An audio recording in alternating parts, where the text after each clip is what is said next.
em especial os componentes dessa mesa. Então, nós temos a honra, a mesa vai tratar das perspectivas para a educação. Está baixo?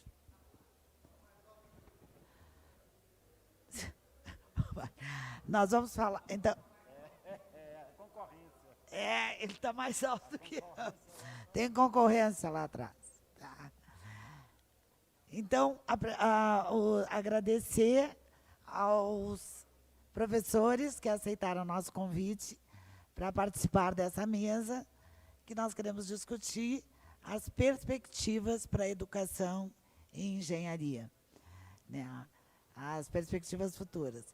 O que é um assunto, né, que precisa ser discutido, mas que nós estamos num período de grande relevância, né, para essa discussão e para encaminhamentos futuros. Tá? Então, agradeço o professor Rafael Sayane, da UNB, agradeço o professor Alexandre Duarte Guzmão, né? O professor Alexandre é de Pernambuco, depois no currículo nós vamos ver, porque ele trabalha em mais de uma instituição, e a professora Maria das Vitórias Almeida de Sá, né, da Universidade Federal do Rio Grande do Norte. Tá? Em seguida, o professor Almir vai fazer um breve resumo do currículo dos 3 palestrantes e iniciaremos, então. Antes já de passar, em seguida, para o professor Almir fazer a apresentação dos palestrantes, né, nós lembramos que tinha solicitado 30 minutos para cada uma das falas, mas, na medida do possível, né, nós pedimos aos palestrantes que, se puder, reduzir seu tempo dentro do possível, né, de 20, 25 minutos, eu acho que seria interessante para todos os presentes. Tá? Passo, então, para o professor Almir. Obrigado, Silvia. Bom dia a todos. Mais uma vez, falar da satisfação, né, de estar coordenando junto com a Silvia essa mesa, falar das perspectivas, né, de futuro da educação e engenharia, e fazer uma breve apresentação dos nossos 3 palestrantes, professor Rafael Amaral Sayane, ou Chayane, ok, engenheiro eletricista, né, que pela USP, mestrado e doutorado também em engenharia elétrica pela UNB, membro do GT de Aprendizagem Ativa na Educação e Engenharia, GTAE da BENJ. Professor Alexandre Guzmão, Alexandre Duarte Guzmão, engenheiro civil, Universidade Federal de Pernambuco, mestrado pela Federal do Rio de Janeiro e doutorado, todos em engenharia civil, pela PUC do Rio de Janeiro. Atualmente é colaborador da Universidade Federal de Pernambuco, professor do Instituto Federal de Educação e Tecnologia de Pernambuco, vice-presidente nacional da Associação Brasileira de Mecânica dos Solos e Engenharia Geotécnica, livre docente e professor associado da Universidade de Pernambuco.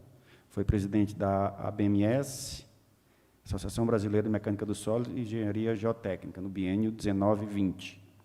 E professora Maria das Vitórias Vieira Almeida de Sá, engenheira civil, doutora em Ciência e Engenharia de Materiais, pela Universidade Federal do Rio Grande do Norte, professora do Departamento de Engenharia Civil, da UFRN, desde 2005.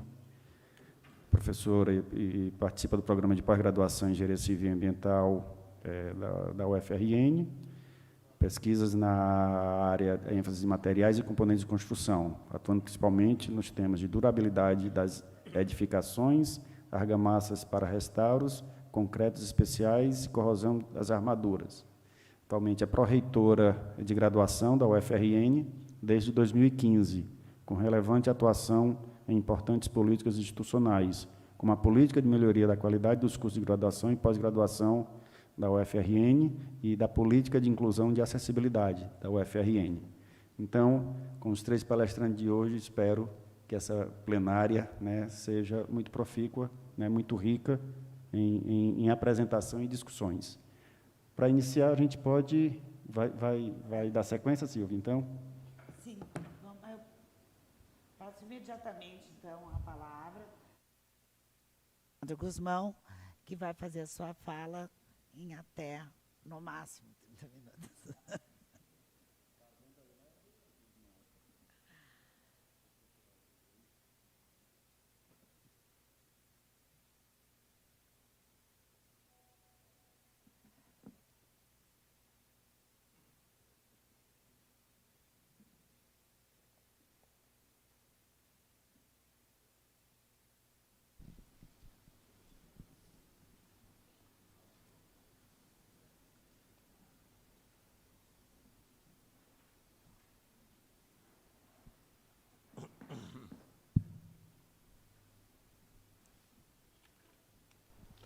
Bem, bom dia. Eu primeiro queria agradecer o convite da Abenj, na figura do seu presidente, Vanderlei Fava. Prazer estar com todos vocês aqui. Bem, Vanderlei me convidou para tratar desse assunto do ensino médio. Na realidade, essa motivação começou há uns 3 meses atrás. Eu tenho um sobrinho que está no 9º ano do ensino fundamental, e a minha cunhada, então, veio conversar comigo para saber qual era a minha opinião, que ele vai entrar no ensino médio, e qual era o curso, né, que eu achava que era melhor para ele fazer. Aí eu não entendi nada. Eu digo, como assim? Qual curso? Eu sabia que o ensino médio tinha mudado, mas eu não dei conta de que é uma mudança realmente expressiva e que influencia e muito o ensino superior, porque é o egresso do ensino médio que vai ascender ao ensino superior. Então, há 15 dias atrás, se não me engano, nós fizemos um evento em Recife remoto, tivemos a participação de Vanderlei, e a gente tratou exatamente de tentar entender como é que vai ser essa mudança e qual é a influência que isso vai ter dentro do ensino superior, já que esse aluno do ensino médio vai chegar no ensino superior. Então, eu vou fazer aqui, mostrar alguns dados de acesso à educação no Brasil, falar um pouquinho da aprendizagem, depois do egresso do ensino médio e, enfim, quando ele chega no ensino superior. E, a partir daí, a interferência ou a integração desse novo ensino médio com o ensino superior. Então, ontem se falou muito aqui, né, o Cury, como representante do CNE, sobre os dados da educação no Brasil. Então, é importante a gente lembrar que existe um formalismo, né, na organização do ensino no Brasil, que está mostrado aí no slide. A educação básica, todas essas etapas, a educação básica é obrigatória, né? É uma questão obrigatória que a sociedade exige de qualquer criança que entre na educação infantil, passe pelo ensino fundamental e ensino médio. A educação superior não é obrigatória, mas seria esse o percurso que se esperaria para a educação de um jovem no Brasil. Eu procurei colocar todos os números que eu vou apresentar como base ou 2019 ou 2020, porque eu quis tirar o efeito da pandemia, porque só o efeito da pandemia dá para fazer um Cobenj, né? Pelo que a gente está vendo aqui. Então, assim, eu tirei para mostrar que o problema tem um problema que já é antes da pandemia, e isso ficou claro nos slides, né, que Vanderlei e o Cury mostraram ontem, ou seja, esse problema não é um problema novo no Brasil. Então, de um modo geral, nós temos cerca de 47 milhões de pessoas matriculadas na educação básica, em todos aqueles níveis, e um número importante é esse aqui, ó, que, em relação ao ensino médio, 88% dos estudantes no ensino médio estão matriculados na rede pública, e somente 12% na privada. Isso tem consequências e o desempenho é completamente diferente, a gente vai mostrar. E por que é importante? Porque são esses alunos que vão chegar para a gente, né? E com as deficiências que, naturalmente, vão exigir um tratamento diferente nosso. Isso aqui é um gráfico que ontem foi apresentado, inclusive, por Cury, que é o que a gente chama de taxa bruta, que é a relação entre os jovens que estão de 15 a 17 anos, matriculados, aliás, é o número de pessoas que estão... Aliás, esse aí é o do ensino médio, desculpe. O número de jovens entre 15 e 17 que estão matriculados na escola, no ensino médio. Porque de 15 a 17 é a idade que se espera do jovem, está exatamente no ensino médio. Então, a notícia boa é que, no Brasil, quase 95% estão na escola, né? Agora, quando você olha o dado e percebe, aliás, aquele número ali é dos jovens que estão matriculados, de um modo geral. Esses seriam os jovens que estão na idade certa. Então, apenas 75% dos jovens de 15 a 17 anos estão cursando o ensino médio na idade certa. Então, você já começa a ver uma discrepância e um número exagerado de pessoas que estão fora do sistema. E ontem o Cury chamou a atenção, do EJA, coisas desse tipo. Ou seja, uma pessoa que está fora do sistema da educação no Brasil devia ser considerada uma tragédia, porque você vai precisar de várias situações para resolver isso. Ontem, na Folha de São Paulo, um dos assuntos comentados é que o governo, que vai assumir a partir de janeiro, ele vai criar uma bolsa para alunos de ensino médio, Para essas pessoas que saíram do ensino médio, que simplesmente que a pandemia tirou, que eles recebam a bolsa para voltar para o ensino médio e, ao final, ter uma espécie de bônus. Se você se formar no ensino médio, você vai receber tantos R$ 1.000, o governo vai dar para o jovem.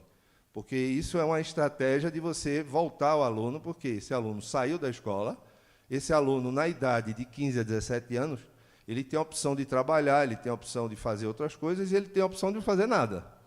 E hoje a geração de jovens entre 15 e 30 anos no Brasil, que nem trabalham e nem estudam, é um número absurdamente grande.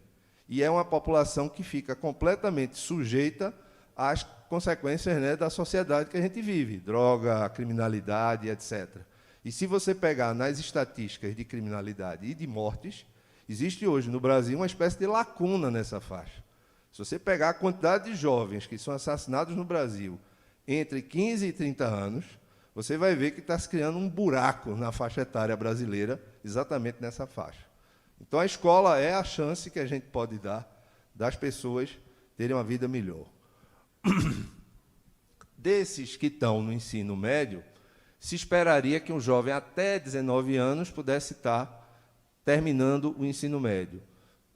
No Brasil, aproximadamente 69% tem esse número, né? Em 2000, vejam que está aumentando, mas em 2020 seriam aproximadamente 69%. Então, eu já tenho 30% aí fora do sistema, ou fora da idade certa, tá? Ou seja, dos 30 que estão fora, tem uma parte que saiu da escola e tem uma parte que está cursando, mas está cursando com idade atrasada. E outra coisa importante é que desses 69 que se formam, a gente tem uma desigualdade enorme. Então, vejam aqui, ó, que dos 69, em média, se você pegar os 25% mais ricos, você tem 93% se formando, enquanto que entre os mais pobres, 58%. Então, isso mostra também um desafio imenso e daqueles números, né, que a gente viu, que 88% dos jovens estão na escola pública e só 12% estão na privada. O desempenho é muito diferente, a gente vai mostrar. E aí vem a questão da aprendizagem. Como é que é feita no Brasil a aferição da aprendizagem? Através de um índice chamado IDEB, que, na realidade, é a multiplicação de dois indicadores, um de desempenho e um de rendimento. Então, se pega o jovem brasileiro, ele faz provas de português e de matemática, em várias etapas, dessas etapas da educação básica, e você tem, então, por exemplo, a nota de matemática e de português, ele tira uma média, aqui, vamos dizer que eu tirei 5 e 6, fiquei com 5,5, tá, na média, e aí eu multiplico esse número pelo percentual médio de aprovação naquela série. Vamos dizer que foi 90%. Então, 0,9 vezes 5,5 vai dar o conceito que a gente chama IDEB. Isso aqui é o IDEB do ensino médio no Brasil, a evolução de 2005 a 2019. Mais uma vez, a gente percebe um aumento da nota, mas se você pegar a faixa do IDEB, que o próprio INEP considera como adequada ou não, a gente estaria numa situação de sofrível a pouco, ou seja, numa faixa da média para baixo, infelizmente. É de 0 a 10. É de 0 a 10. Tá? Então, realmente, você vê... Mas, esqueci como é o nome do colega, Wilson, não. Mauro, não só estamos mal, como é esse aluno que você vai receber daqui a pouco. Não é? Aí, o que é que tem de movimento no ensino médio no Brasil? Na realidade, uma das coisas que tem muita coisa acontecendo. Tem vários estados que têm feito propostas interessantes, mas uma delas é a questão da escola de tempo integral. Os estados que optaram por investir em escolas de ensino médio de tempo integral melhoraram o rendimento assustadoramente, porque não é só mais tempo na escola, você tem mais tempo, você tem alimentação, você tem uma série de atividades complementares, que eu vou mostrar aí, que permitem que o jovem se mostre mais propício a ficar dentro da escola. E o desempenho aproveitar a fazer isso. Um dos estados que destacam-se nisso é o estado que eu venho, que é Pernambuco. Na época, em 2007, o então governador Eduardo Campos tomou como meta aumentar bastante a rede. Então, hoje, proporcionalmente, Pernambuco tem a rede de escolas de ensino médio com maior tempo integral. São quase 60% das escolas em tempo integral.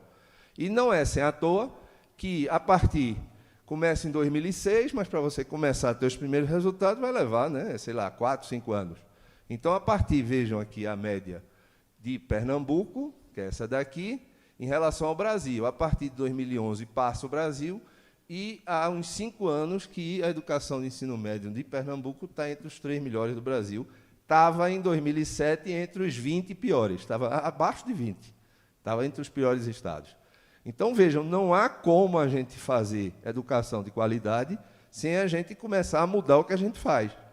Então, assim, quando a gente olha aqueles números que Cury mostrou ontem, de 60% de evasão, a gente precisa ficar indignado, e é um problema nosso, não vai dizer que é o problema da sociedade, não, é um problema nosso. É muito difícil você querer chegar para um governo, que é a própria sociedade, querer mais recurso, querer mais isso, e se você não tem um compromisso de mudar um quadro como aquele. É muito difícil, né? Então, aqui está essa evolução, e eu acho que a notícia boa é essa questão do ensino integral. Junto com o aumento da nota, também está-se, e com o esforço de vários estados, essa questão da distorção da idade, aquilo que a gente falou. Em cada um daqueles níveis, Fundamental 1, Fundamental 2, ensino médio, existe uma idade normal. Então, quando o jovem se atrasa, etc., fica muito mais difícil de você recuperá-lo. E isso se reflete nesse indicador chamado distorção da idade. Mas o número que chama a atenção da gente, e que é um número que a sociedade brasileira realmente precisava discutir mais, é esse aqui, ó. É o funil. Essa figura eu tomei emprestado lá de Vanderly, né? Vocês já devem ter visto várias vezes esse funil, né, Vanderly? Do Datafava, né? Então, aqui, ó, se você pegar de 100 pessoas, de 100 jovens, né, crianças que entram na educação infantil, que é obrigatório, 93 vão terminar o ensino fundamental na idade correta, que é 12 anos. 82 vão terminar o Fundamental 2, né, que são os anos finais do Fundamental, na idade certa, que seria em torno de 15, 16 anos. E 69, como eu tinha mostrado, vão chegar no ensino médio com em torno de 18, 19 anos. Tá? Agora, o que eu quero chamar a atenção é isso aqui, ó, que é o desempenho do IDEB.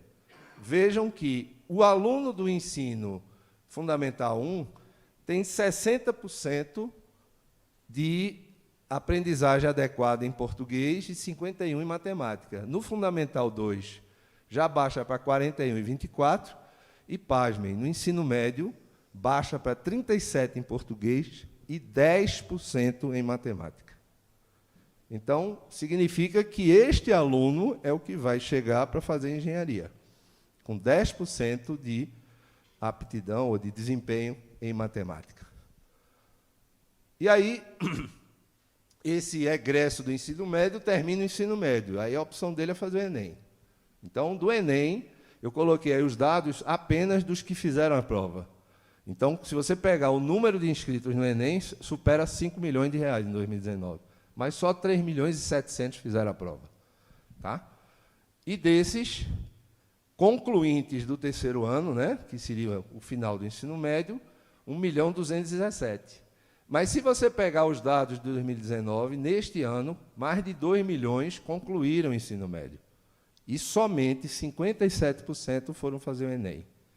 Então, óbvio, você tem que o jovem, quando termina o ensino médio, diferente de idades menores, ele não pode trabalhar, a não ser que seja jovem aprendiz, aquela coisa toda.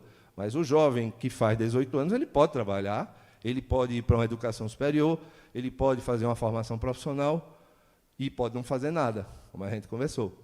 Né? Então, a decisão dele começa a ser uma decisão do próprio jovem. Mas o fato é que é interessante que só 57% dos que se formaram no ensino médio, naquele ano, vai fazer o Enem. E como é o desempenho? O Enem é dividido em 4 áreas. Né? A área de linguagens, ciências humanas, ciências naturais e matemática. Então, como a prova é baseada no conceito do CRI, né? do TRI, da teoria tem um nomezinho, esqueci agora, não sei o que, do item. Isso, exatamente. Então, tem aquela teoria lá toda, mas o que é que eu quero chamar a atenção? Então, meio que você normaliza as notas, né? No fundo, você termina normalizando. Mas o que eu quero chamar a atenção é que, em todas as áreas, e aí linguagens e as outras eu vou mostrar, há um desempenho completamente desigual entre a escola pública e a escola privada. Ou seja, mesmo com aquele esforço que eu mostrei de melhoria dos indicadores de ensino médio no Brasil, e a maioria está na escola pública, ainda assim há uma discrepância muito grande em relação à escola privada. Então, aqui está humanas, ciências da natureza e matemática. Principalmente essas duas últimas são habilidades que vão ser muito importantes num curso de engenharia, que é aí onde está a física e a matemática. Tá? Então, quando a gente se preocupa com os indicadores dos cursos de ensino superior, que não estão chegando ninguém lá no fim, a gente precisa olhar com mais cuidado o ensino médio. Porque a gente se acostumou a criar as fronteiras, mas essas fronteiras só existem na cabeça da gente e nos livros, porque a vida real não tem essas fronteiras. Então, a gente precisa se aproximar do ensino médio para saber que o ensino médio precisa entregar algo que a gente tenha condições de continuar. Ou a gente precisa pactuar com o ensino médio o que é que ele vai entregar para eu adaptar aos meus PPCs. Né? Eu nunca tinha imaginado na minha cabeça, eu digo isso com toda tranquilidade, não sei vocês, de que eu era preciso olhar no PPC de um curso de engenharia quais são as habilidades que vêm lá do ensino médio. Eu nunca tinha pensado nisso. E é preciso a gente pensar nisso. Aí, o estudante vem para o ensino superior. Eu não vou colocar os números, que vocês já viram, né? Aquela tragédia que foi apresentada aqui. Mas, em 2019, isso aqui era um resumo. Aquilo que todo mundo já conhece, ou seja, muita gente ainda acha que o ensino público no Brasil é de graça, né? O ensino superior é de graça. Ah, não é de graça. Pô, 25% das matrículas só são na universidade pública. Então, não tem nada de graça. Alguém não está tendo a oportunidade de estudar. Né? E ontem se falou aqui, por exemplo, de FIES, né, que é público, do própria universidade pública. É uma coisa interessante. O aluno, eu tenho no meu escritório de engenharia que eu trabalho, a gente tem alunos que vieram de escola pública, fizeram vestibular e não passaram em instituição pública, e foram estudar numa escola particular. E só podiam estudar se tivesse FIES. E eu ensino numa escola pública. Então, na escola que eu ensino, o aluno, se ele for reprovado numa disciplina, o que é que acontece com ele? Nada. Ele, no outro ano, se matricula. Se ele não quiser assistir nenhuma aula, no outro ano ele se matricula. Às vezes, depois de 10 anos, ele pode até voltar e se formar naquela universidade. O aluno, o que trabalhava lá no meu escritório, que tinha FIES, veio com toda a dificuldade da escola pública, conseguiu um financiamento, e se ele não passou em matemática, em cálculo, alguma coisa desse tipo, ele perdeu o FIES. Então, é o negócio mais estranho do mundo, né? Porque quem não tem menos vai para o FIES, e o FIES é rigoroso, mas o aluno que está numa escola pública, que não tem compromisso de ficar numa escola pública, ele não tem nenhum tipo de punição. Se você, com todo respeito, chegar no conselho universitário e quiser botar para fora um aluno da universidade, é uma novela. É uma novela.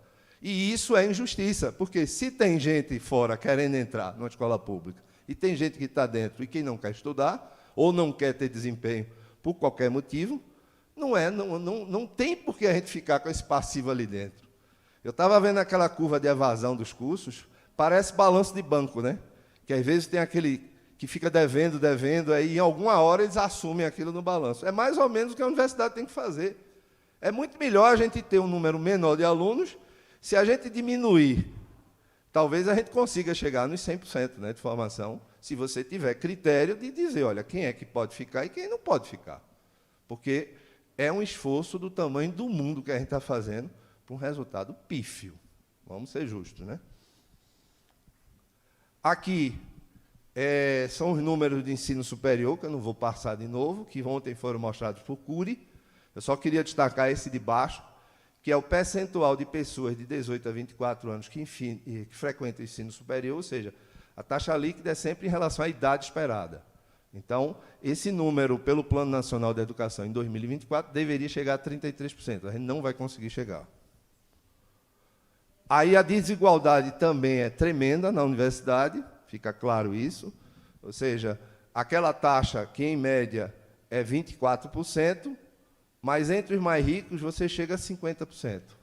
Então, o PNE sugere 33%. Para quem é rico, a gente já tem número de primeiro mundo há muito tempo.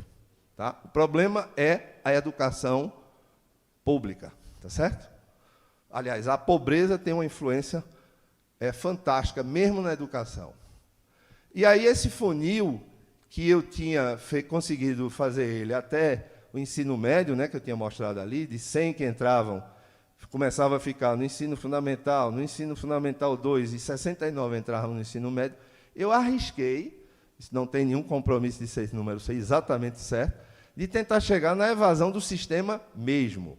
Então, dos 69 que chegaram no ensino médio, ou concluíram na idade, eu mostrei para vocês que só 57% foram fazer o Enem. Então, esses já passam a ser 39 que vão para uma seleção de uma instituição de ensino superior. Se você pegar os números do INEP, da sinopse, né, que quando ele apresentou, fizer uma média de quantidade de vagas e quantidade de pessoas que estão concorrendo, daria mais ou menos 3 alunos por vaga. Então, se eu dividir 39 por 3, daria 13, mais ou menos, 14. Se você imaginar, olhando a sinopse do ensino superior, quase 10% hoje dos alunos matriculados em ensino superior são de engenharia. Então, 10% de mais ou menos 14 seria 1,4. Então, daqueles 100 jovens, mais ou menos 1,4 vai chegar na universidade num curso de engenharia. Só que o curso de engenharia consegue dar a segunda mais outra lapada, né? A gente viu ali. Se você imaginar que isso aqui, essa taxa de insucesso seja em torno de 50%, vai se transformar em 0,7 bacharéis em engenharia.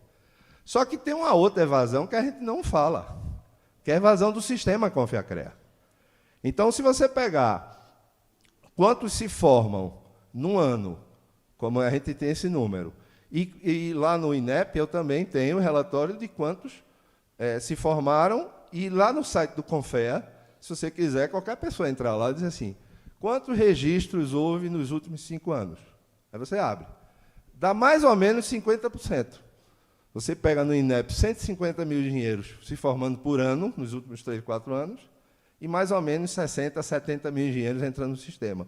Então, só 0,4 vão chegar aqui.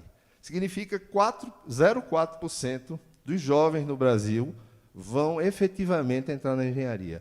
Esse número é muito menor do que o número que qualquer país, para se desenvolver, precisa. E aí, aquilo que Vanderlei sempre fala, né? Precisamos de mais e melhores engenheiros. E aí vem um novo ensino médio. O que era o ensino médio antigo? Era o que todo mundo conhecia, eram 2.400 horas, e você tinha as disciplinas tradicionais. E tinha algumas disciplinas obrigatórias. Educação física, sociologia, tinha uma carga horária pequenininha, física, não sei o que, era o normal. Como é agora? Primeiro, aumentou-se 25% a carga horária do ensino médio. Mas, agora, é o seguinte, das 3.000 horas, 1.800 vão ser aquelas áreas tradicionais, que a gente já conhece, ciências da natureza, português, línguas, né, de um modo geral, linguagem, tecnologia, matemática, ciências da natureza e ciências humanas. Então, o aluno vai continuar fazendo isso. Mas vejam que eram 2.400 horas, né, para fazer isso. Agora são 1.800. Então, você vai fazer menos.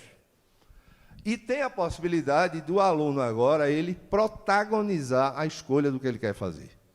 Então, a escola é obrigada a oferecer, além dessas 4 áreas, a grande novidade é isso aqui, formação técnica, eu não estou vendo, e profissional. Então, você tem um módulo de 1.200 horas que o aluno é quem vai escolher. E eu não preciso fazer na mesma escola isso aqui, não. Eu posso fazer em outra escola, um módulo desse, ou mesmo esse aqui.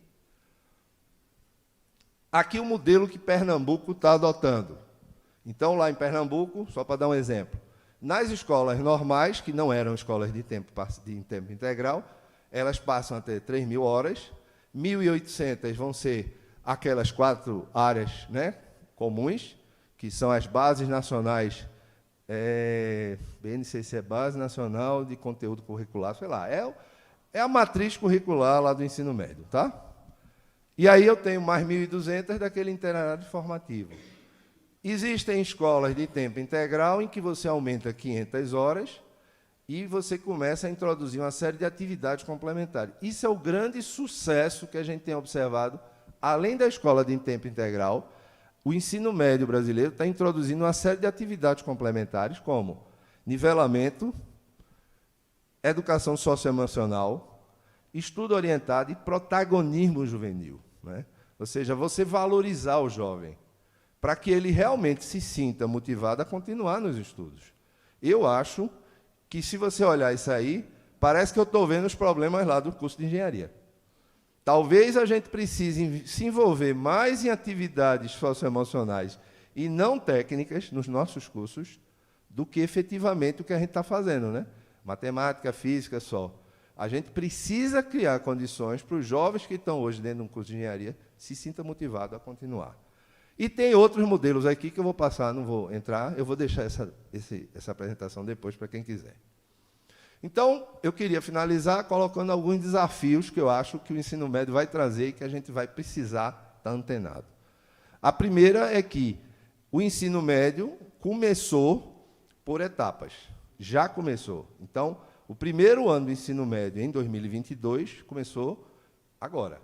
2023, segundo ano, 2024, terceiro ano, então, em 2025, vão chegar para a gente, os jovens, com um perfil completamente diferente. Então, a gente precisa se adaptar e pensar nisso. Então, os PPCs nossos não vão ter que só aquilo que a gente discutiu ontem, não. Tem que olhar também o aluno que está chegando.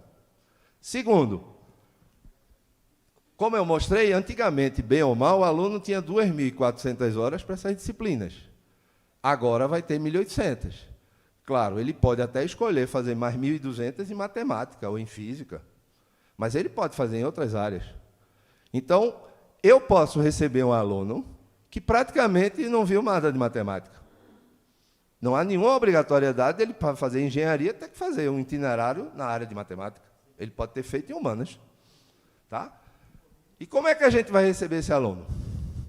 Segundo, a matriz de habilidade do ensino médio, a BNCC, ela tem que estar compatível com o PPC da gente. Como é que eu vou pegar um aluno e querer exigir de cálculo habilidade tal, tal, tal, se ele não veio com aquilo do ensino médio?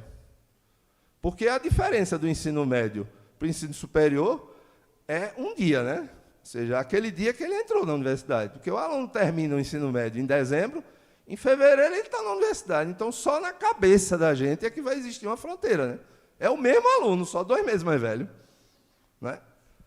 A outra coisa importante que eu acho é que atividades complementares no ensino superior. Já se falou aqui, eu já vi em vários eventos do próprio ABENGE, né?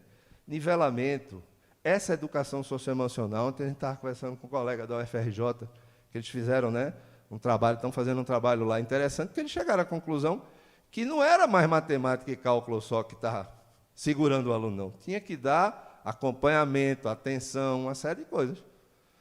Eu acho que é preciso que a gente olhe isso nos cursos de engenharia. É claro, engenharia, isso é frescura, né?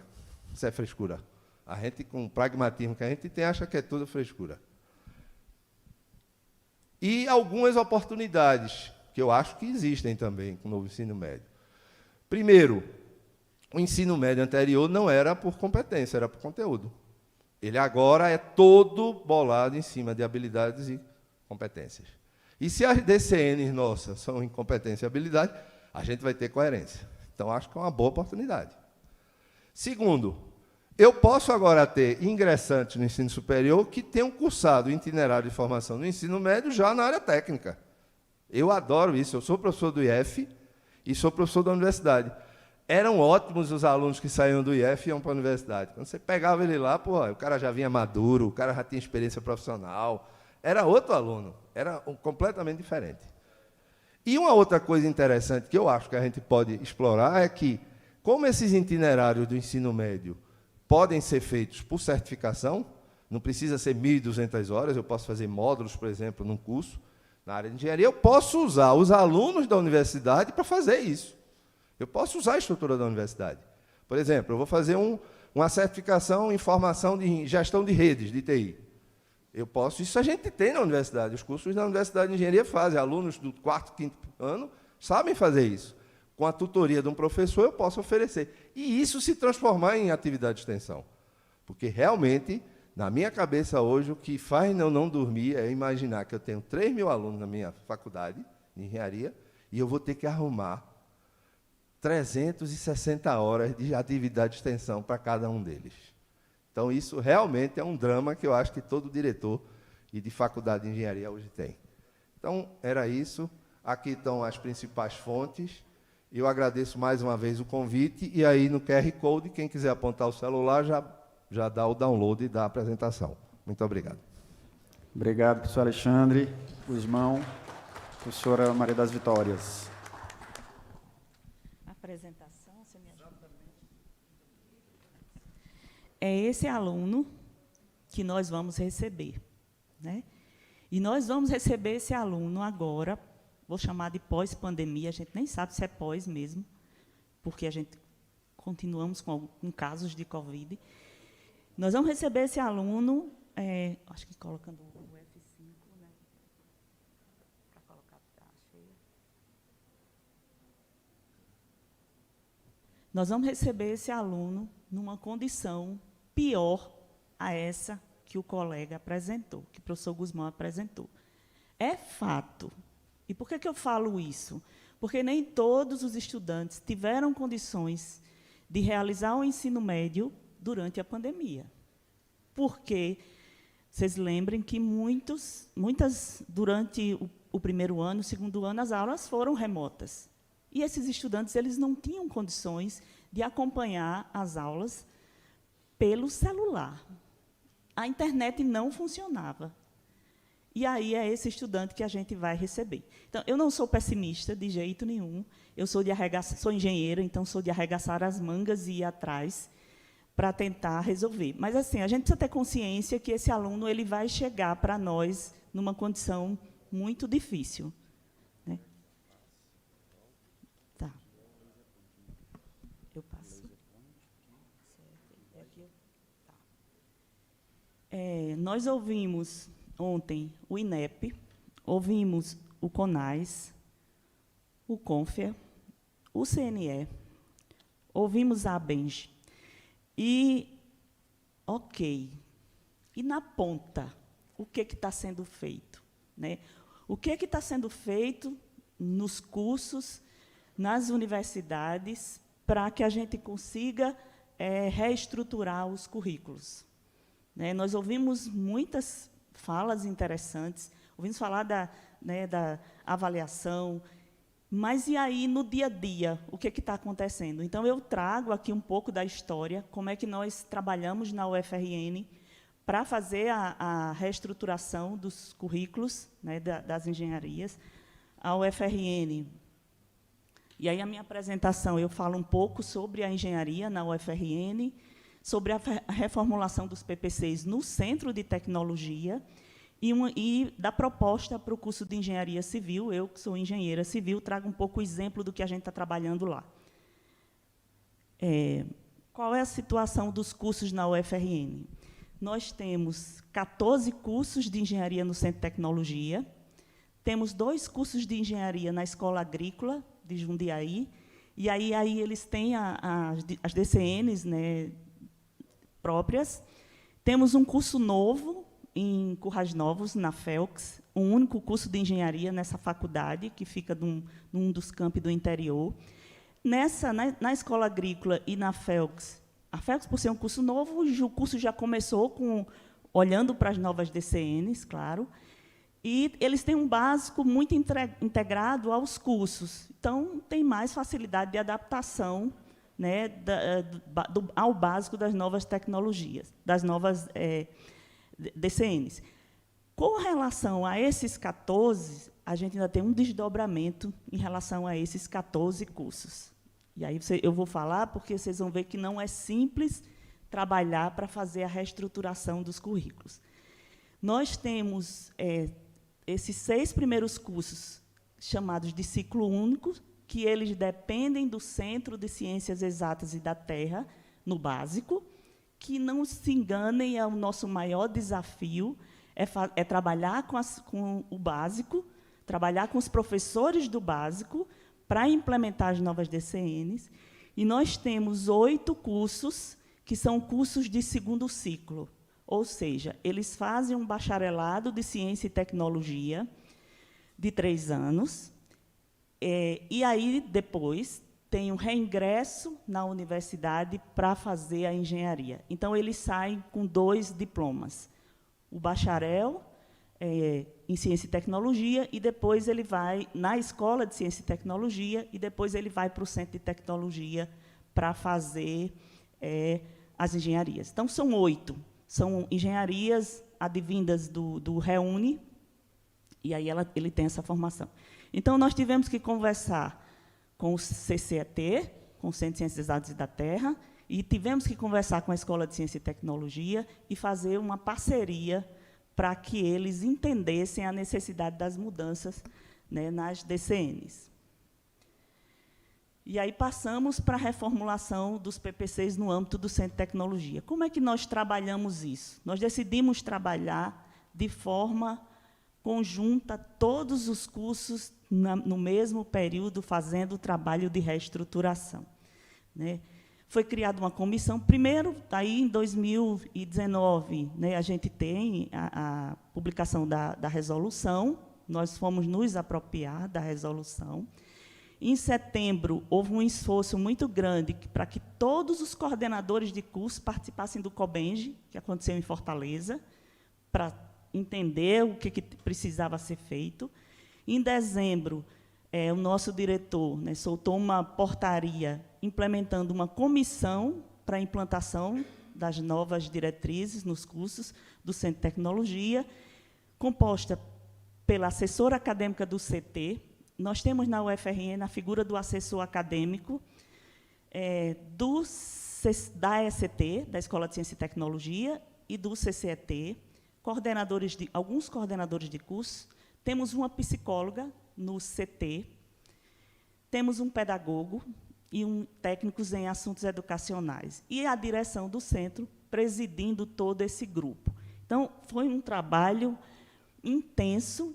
Primeiro, fazer com que esse grupo todo pensasse o que queria para os cursos, né, da UFRN, os cursos do CT. E essa relação ela ficou mais fácil. Lá no início, acho que o professor leu o meu currículo, que a gente implementou uma política de melhoria da qualidade dos cursos. Dentro dessa política, cada curso ele apresenta um plano de ação trienal das ações que eles precisavam fazer para enfrentamento das fragilidades no curso. E essa política ela tem uma comissão chamada Comissão de Graduação, onde ela é composta por cada assessor acadêmico de cada centro da universidade. Então, essa relação ali com a assessoria acadêmica do CT, da ECT e do CCET, ela já existia uma liga por fazer parte dessa mesma comissão que pensa a instituição, essa política de melhoria. Enfim, esse grupo foi formado e esse grupo começou a trabalhar, claro, participando de vários eventos, participando, inclusive, de webinários, de palestras, isso aí já em 2020, porque a portaria saiu em 2019, dezembro, e março, nós suspendemos todas as atividades presenciais, inclusive fomos pensar, fomos entender como era que íamos trabalhar dali em diante. Então, 2020, 2021, aconteceram, né, esse trabalho dessa comissão, participando, conhecendo a realidade de outras instituições, para se chegar, né, a uma proposta. E aí, nessa análise que eles fizeram, que essa comissão fez, e aí eu coloco aí a questão do curso de primeiro ciclo, do bacharelado, que eles enxergaram que esse bacharelado ele tem um básico unificado, era mais fácil trabalhar esse básico unificado, enquanto que os cursos do CT, né, de segundo ciclo, já recebem, né, esse básico, eles fazem o básico todo na Escola de Ciência e Tecnologia. Teoricamente, mais simples, né? Teoricamente, porque nada foi fácil, está sendo fácil. E os cursos de ciclo único, o que eles observaram é que esses cursos têm muitas diferenças entre os 6 cursos. E aí, como é que a gente vai trabalhar essas muitas diferenças nesse ciclo básico? Porque a gente tinha a percepção de que era necessário aproximar esse ciclo básico. De preferência, ter um ciclo básico igual para todas as engenharias da UFRN. E aí o ideal seria isso, porque também a gente tem um problema sério para a reposição de professores, né? A gente está cada vez mais difícil conseguir novas vagas de professores.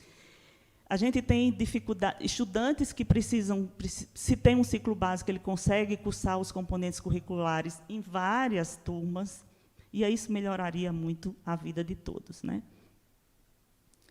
Bom, aí o grupo pensou numa proposta, então, e essa proposta ela foi apresentada em cada colegiado de curso das diferentes engenharias, né? Pensando do primeiro ao terceiro período, o ciclo básico ele ser comum a todas as engenharias, o quarto período do ciclo básico, a formação básica, formação profissional ligada ao curso, quinto e sexto período, formação profissional, um projeto integrador, né? Que aí a gente não tinha essa figura do projeto integrador, que eu acho que essa é a grande sacada das novas DCNs, né? Que é você fazer essa integração entre os estudantes, trazer o estudante como protagonista do seu próprio conhecimento, sétimo e oitavo, um segundo projeto integrador, nono e 10º período, formação optativa, componentes optativos e eletivos, estágio obrigatório e TCC. Então, essa proposta foi levada, claro, respeitando a decisão de cada colegiado de curso, do que eles queriam, e foram apresentados aí os componentes ou as áreas específicas que a gente entenderia que poderiam compor no primeiro semestre, no segundo, terceiro e quarto semestre, que é esse ciclo básico comum. A realidade hoje é que a gente tem 4 engenharias que casaram realmente, e elas aceitaram fazer o básico exatamente comum. Não é o caso da engenharia civil, que a resistência foi muito grande, mas assim foi um começo, e a gente entende essa mudança, essa mudança desses projetos pedagógicos como um começo, porque o projeto pedagógico ele é vivo. Ele vai ter que ser alterado. Primeiro, porque a gente vai contar com professores que vêm de uma realidade completamente diferente. Então, a gente até brinca que a gente está contando, na verdade, com CPFs. A gente vai convencer alguns colegas de que é preciso trabalhar desse formato, alguns vão abraçar fortemente, outros nem tanto, e a gente vai conseguir ir fazendo essa mudança gradativa. Não vai ser uma virada de chave. A gente já sabe que não vai ser, mas que precisa mudar, né? Bom, e aí para a engenharia civil, né? Claro, norteado pelas DCNs, a gente tem algumas premissas: integração e a interdisciplinaridade, articulação com o campo de atuação, inserir o estudante no ambiente profissional, fazer a integração entre diferentes componentes curriculares. A gente foi caminhando para trabalhar com essas premissas, né? Isso já na engenharia civil, cada NDE, cada colegiado de curso, trabalhando dentro da sua realidade. E aí, acho que uma das primeiras dificuldades, e aí eu entendi muito bem ontem a fala das professoras, né, do CONAS e do INEP, quando a gente começa a conversar, né, no colegiado do curso de Engenharia Civil, que a gente começa a conversar sobre o aluno de Engenharia Civil da UFRN, ele diz: mas o nosso aluno ele é 5. Então, o currículo ele atende, está ótimo. Nós temos o melhor aluno do Brasil, né, porque ele está ali, ele é um aluno 5. A gente teve um ascendente aí na curva, saiu de um aluno 4, quase 5, e passou a ter um aluno 5. Por que a gente precisa mudar o currículo? E a gente entende também, e aí, estando na Pró-Reitoria de Graduação, é fácil enxergar que os professores eles não se apropriam dos números de evasão, eles não se apropriam dos números de retenção. Eles acham que está bom do jeito que ele está dando a aula e o aluno que se vire. Ele não quer saber se o aluno chega nesse formato que o professor Guzmão colocou aqui, se o aluno passou por dificuldade durante a pandemia, e aí a gente diz, olha, quando o aluno ele colocar o pé dentro da UFRN, ele é nosso, ele tem que entrar e ele tem que sair. Nenhum aluno entra na universidade com planejamento de não concluir o curso. É fato. O aluno ele entra com a expectativa, com a esperança de terminar o curso. É um sonho dele, né? Na verdade, é uma necessidade, é um sonho, vai mudar a vida dele. E aí os professores não entendem isso, né? E aí eu fiquei muito feliz ao ouvir que a UNB, né, tem um projeto, tem um programa de apresentar os números de evasão e de retenção em cada departamento. Eu acho que a gente precisa fazer isso em todas as universidades, né? Enfim, e aí isso aí gera todos esses questionamentos. Bom, e qual o percurso a gente percorre? É o percurso, né, orientado pelas DCNs, perfil do egresso e competências, e eu acho que esse é o maior desafio da gente, é trabalhar com competências, né? Como enxergar isso? Como é que o engenheiro vai enxergar isso? Como é que eu vou avaliar o meu aluno? Eu, de resistência dos materiais, como é que eu vou avaliar esse aluno, né, nesse formato de competências? O medo do novo, eu acho que os nossos colegas têm medo de enfrentar esse novo, têm medo de deixar com que o estudante ele faça o seu próprio percurso e ele perdeu o protagonismo como professor. Como assim não sou eu que mando na minha sala de aula, né? Concepção do percurso de aprendizagem, ideação das experiências de aprendizagem, desenho do macrocurrículo e caminhamos até a especificação dos componentes curriculares. Com relação às competências, as DCNs trazem com muita clareza, né, eu acho que nem preciso falar aqui das 8 competências que as DCNs trazem: formular e conceber soluções desejáveis de engenharia, analisando e compreendendo os usuários dessas soluções e seu contexto, e por aí vai, comunicar-se eficazmente nas formas oral e escrita. E o que é que nós fizemos em cada colegiado de curso?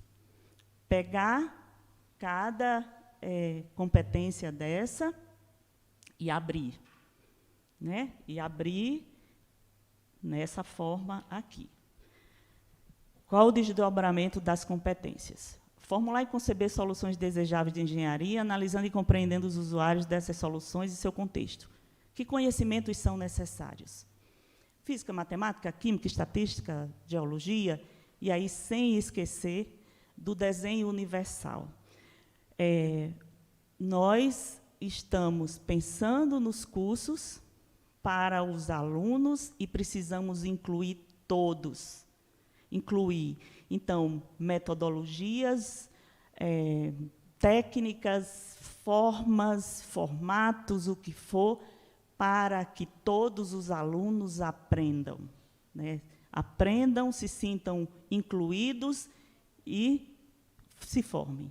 Então, o desenho universal precisa estar em todos os componentes curriculares, em toda a proposta pedagógica, na verdade, que é a forma que você tem de incluir, né, de dar acessibilidade a todos os estudantes. Que atitudes, né, são necessárias? Pensamento analítico, capacidade crítica, visão sistêmica, e por aí vai. E que habilidades são desenvolvidas? De gestão, de comunicação escrita e oral, raciocínio espacial, desenho técnico, enfim. Então, para cada uma dessas competências, a gente abriu e foi fazendo, para cada uma delas, cada curso com as suas especificidades também fazendo. E aí, criamos, como é que é dada a concepção do percurso? Bom, nessa parte central, a gente tem o que é obrigatório, né? O estudante vem no caso da UFRN, ele faz Enem, e a gente tem um processo do SISU, Sistema de Seleção Unificada. Na chegada desse estudante, é feito um acolhimento aos ingressantes. Essa política de melhoria dos cursos que eu falo, ela traz fortemente essa orientação em relação ao acolhimento aos ingressantes. Isso acontece em toda a universidade. Temos a orientação acadêmica. Cada estudante que chega na UFRN é atribuído a ele um orientador acadêmico que vai acompanhar aquela turma ou aquele grupo de alunos durante todo o curso. Funciona 100%, Vitória? Para alguns cursos funciona muito bem, para alguns professores funciona muito bem, mas tem curso, tem professor que não consegue compreender esse papel de orientador acadêmico. Ele diz logo, eu não sou psicólogo, porque os alunos vêm me trazer os problemas. A primeira coisa que diz, eu sou engenheiro civil, não sou psicólogo. Mas, professor, o centro tem uma psicóloga, o senhor pode encaminhar para a psicóloga, o senhor pode encaminhar para o pedagogo, só escute o que esse aluno precisa. E a orientação que ele precisa dar é uma orientação técnica, curricular. O aluno tem dúvida. E esse aluno, não, foi falado aqui também, a evasão nas engenharias, principalmente nas engenharias, ela acontece no primeiro e segundo período. Terceiro período ainda pode acontecer, mas ela fortemente acontece no primeiro e segundo período. Se ele tem esse acolhimento, é mais difícil ele evadir-se. Bom, aí no eixo central tem a formação básica, né, física, química, formação técnica, e dentro ali da formação técnica, os projetos integrados, estágio obrigatório, TCC, atividades complementares, né, até que ele faz o ENAD e tem o exercício profissional. Aí, nas laterais, o que a universidade oferece para esse aluno? Monitoria, pesquisa, participar de centro acadêmico, estágios, empresas júnior, e que habilidades ele vai adquirir a partir de participação nessas outras atividades. Liderança, vou olhar aqui, colar aqui, experiência profissional, liderança e empreendedorismo, se ele participa da empresa júnior, monitoria, temos os PETs, né, o Programa de Educação Tutorial, pesquisa, extensão, que é outro grande desafio, é enxergar com bons olhos o que pode ser extensão. Extensão não precisa ser só em atividades dentro da engenharia, muito pelo contrário, é bom que não seja. É bom misturar os alunos em projetos diferentes, alunos de engenharia se envolvendo com alunos de direito, se envolvendo com alunos de letras, por que não? Então, a extensão ela precisa muito mais ser ampla. A gente tem um projeto na universidade chamado de Trilhas Potiguares, onde as prefeituras, incluindo a Prefeitura de Natal, as prefeituras se inscrevem no projeto de Trilhas Potiguares, elas apresentam os desafios que elas têm e o que a universidade pode contribuir com ela. E aí os estudantes passam por um processo seletivo e eles vão para o interior, eles ficam na cidade e eles pensam a cidade. Então, eu acho que extensão é isso que a gente tem que pensar. É um desafio, né? Toda vida que a gente vai falar sobre extensão, tem uma briga grande, e, graças a Deus, eu não sou a pró-reitora de extensão. E aí tem um desenho do nosso macro-currículo, mas eu quero só a gente já até mostrou ele um pouquinho, eu quero só mostrar aonde vai se situar cada projeto integrado. Materiais e processos construtivos é uma grande área, que tem vários componentes curriculares, ou seja, várias disciplinas. A gente tem o projeto integrador A, tem o projeto integrador B, que vai envolver a área de geotecnia, recursos hídricos, saneamento e transportes, e tem o projeto integrador C, esse seria o último, que seria depois que o estudante cursasse as disciplinas de estruturas, porque, de fato, elas são as últimas do currículo, né? Estágio supervisionado, atividades complementares, um projeto de TCC e o TCC propriamente dito, que, inclusive, pode ser um aprofundamento de um dos projetos integradores. E a ideia do projeto integrador não é um projeto individual, de jeito nenhum, Aliás, a gente poderia trabalhar muito mais, como a gente está trabalhando aqui, envolvendo vários alunos. Então, a ideia do projeto integrador é que ele seja composto por 4 a 5 alunos, é que, de fato, eles passem a trabalhar juntos, eles passem a pensar juntos nos problemas, né, do projeto integrador. E já tem uma cola ali dos 22 minutos e eu já estou ficando com a garganta seca de tanto falar ligeiro. Mas, enfim. E poder realmente fazer com que os alunos movimentem-se, movimentem o curso, pensem no que eles podem contribuir e no que eles vão aprender como protagonista do próprio conhecimento, né? Bom, aqui tem um exemplo de um projeto integrador, né, que envolve os componentes, as disciplinas, aí à direita, de introdução à engenharia civil, metodologia, representação gráfica, esse bem de início de curso, que seria, por exemplo, um edifício, desenvolver os projetos de engenharia para um edifício de média complexidade, por exemplo, um residencial multifamiliar, um centro comercial, uma clínica. No projeto B, já envolve as disciplinas, né, os componentes curriculares de estradas, planejamento de transportes, obras, contenções, e aí o que seria ele?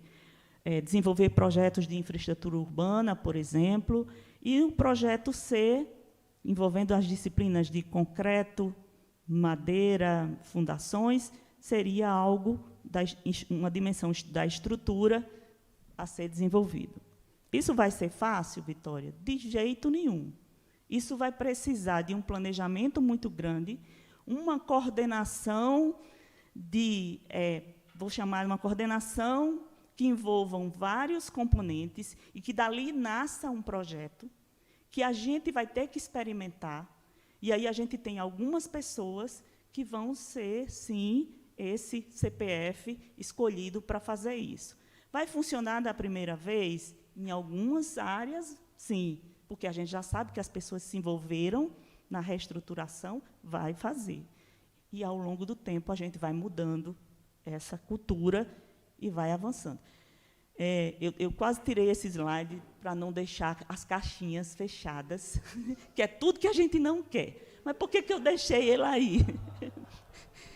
E eu não ouso nem chamar de grade, porque, convivendo com os pedagogos, quando a gente fala grade, você pode imaginar a confusão que dá. Não, é uma estrutura curricular, ainda está cheia de setinhas, ela ainda está inflexível, porque nós, colegas engenheiros, nós somos inflexíveis, nós não queremos tirar os nossos pré-requisitos, nós brigamos, a confusão é a maior do mundo quando você vai para o colegiado do curso, que diz assim, tire esse pré-requisito, isso não funciona. Não, meu aluno não pode chegar sem esse pré-requisito.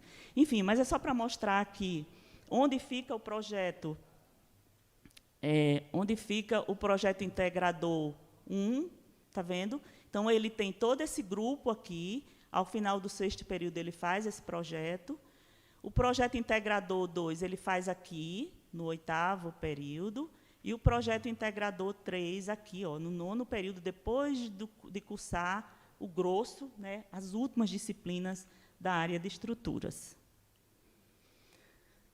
E só para mostrar um exemplo do que seria o projeto integrador, um produto que, na verdade, vai resultar nesse produto C, que é o projeto integrador, envolvendo componentes de gestão da construção, de projeto de instalações prediais, e aí eu tenho um produto A aqui, que seria um orçamento, um produto B, que seria um projeto de instalações, e o produto C, que seria o próprio projeto integrador de finalização e de conversa, e a ideia é juntar todo mundo mesmo para discutir esse produto. Então, aí o produto integrado, eu vou correr com o meu tempo. Conclusões e desafios. Deixa eu só tomar uma aguinha, viu, professor? O senhor deixa?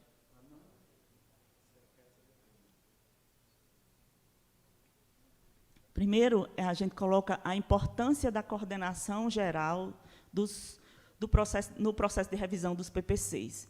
Então, ter o nosso diretor como coordenador geral foi fundamental, porque ele é o elo para ligar todas as engenharias. O fato de também estar na pró-reitoria e ter uma ligação muito direta com a direção do CT, eu acho que ajuda, porque para o PPC ele chegar até a pró-reitoria, a gente tem um setor que avalia os vários passos que estão sendo dados pelo colegiado do curso. Então, ele só vai para a aprovação nas instâncias quando ele está redondo, à luz das DCNs e à luz de toda a regulação interna e do MEC. Então, tem todo um processo aí. Bom, centralização da discussão com as unidades que atendam o ciclo básico, fundamental, não vai rolar se a gente não sentar várias vezes, e as primeiras reuniões, a primeira reunião que o diretor do centro tentou fazer com os diretores, né, o grupo, os chefes de departamento da ECT e do CCET, não aconteceu. Foi preciso que eu, como pró-reitora de graduação, convocasse o grupo, participasse da reunião, desse as tarefas e desse também a data de retorno das tarefas. Então, eu participei de muitas reuniões, porque, até então, não era fácil esse diálogo. Diálogo entre as assessorias acadêmicas de cada unidade, aí sim, sai do âmbito da chefia de departamento e passa-se a conversar com as assessorias acadêmicas. Dificuldade nas alterações dos componentes básicos, física, química e matemática. Por fim, nós conseguimos dobrar física e matemática. Química não quis nem saber, disse que química era química e era daquele jeito mesmo, não adiantava, que eles não iam mudar nada. E são ótimos, são pessoas ótimas, mas eles entendem dessa forma. Boa aceitação na área de informática, toda proposta, porque são pessoas ótimas, eles só não querem mudar. E a gente precisa que eles mudem. Boa aceitação na área de informática.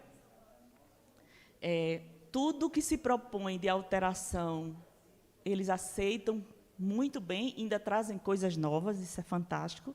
Aí, sim, baixa a adesão na discussão por parte dos docentes de engenharia. Os professores, eles não querem muito saber de discutir. Então, fica muito na mão do coordenador do curso, do NDE, que leva para o colegiado já a coisa mastigada, mas, ainda assim, o colegiado tem dificuldade de discutir. Imagine a plenária departamental, mas a gente vai avançando.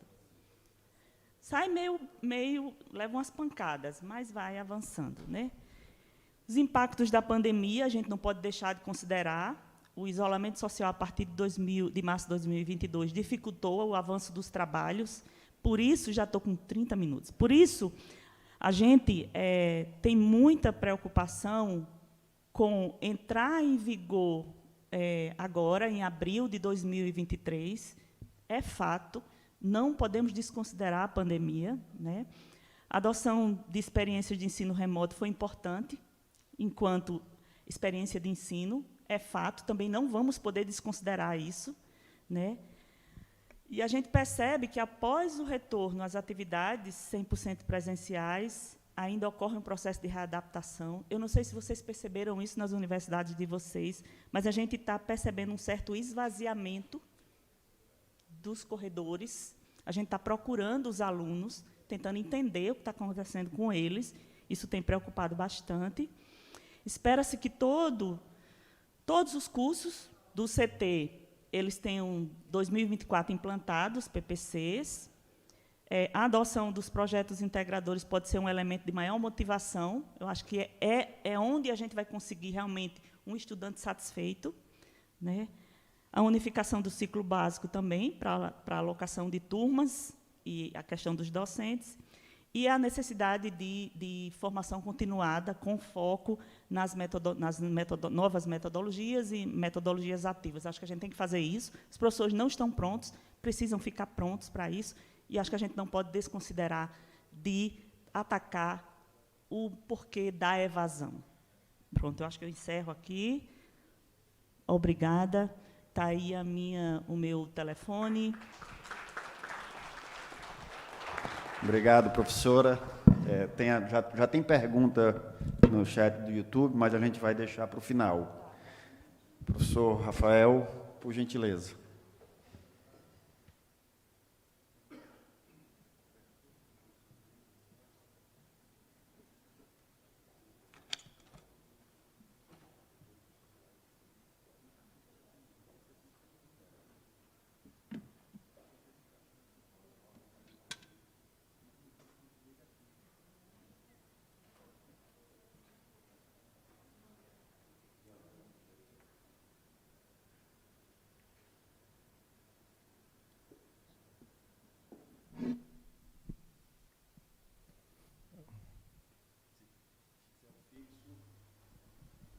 Eu acho que é mais confortável. Por favor, som. Oi, vocês estão ouvindo bem? Oi? Esse aqui, né? Aqui. Só desligar. Não? Oi, agora está melhor? Ou está baixo ainda? Então é melhor desligar esse e usar o outro, né? Eu falo segurando, pode ser. Pronto. Ok? Não, ainda não. Pronto. Ok. Bom, eu sou professor aqui da Engenharia Elétrica. Eu queria trazer algumas reflexões de campo, né? Assim, de dentro da sala de aula, a impressão que a gente tem com o contato diário com os alunos. Eu até vou trazer um exemplo de conversa com o aluno. Eu sou professor de eletricidade básica, então dou aula para os alunos de mecânica, civil, química, ambiental. Acho que todo mundo, né, cursa básico de eletricidade, está nas DCNs. Então vou trazer um outro exemplo relacionado à engenharia elétrica. Aí vocês me perdoem se entrar em algum detalhe mais específico, mas eu acho que todo mundo tem o básico, né, de eletricidade para poder acompanhar aqui os exemplos. Bom, temos o professor, certo? Tipicamente, o professor trabalha na forte formação técnica, certo? A característica do engenheiro, é o nosso artigo 3º, né, das DCNs, o engenheiro deve ter forte formação técnica. E, tipicamente, isso ocorre com aula expositiva. O professor vai lá e dá a sua aula. Se o aluno entendeu, passou na prova.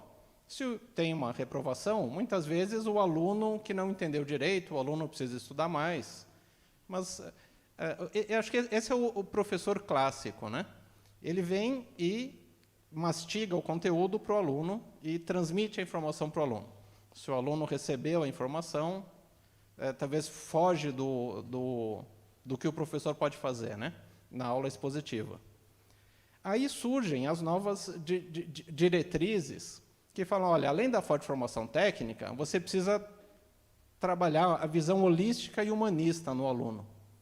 Aí o professor fica pensando, mas mais uma coisa para fazer, eu já preparo a aula, já sou doutor naquele assunto, já mastigo, né, todo o conteúdo técnico, ensino para os alunos.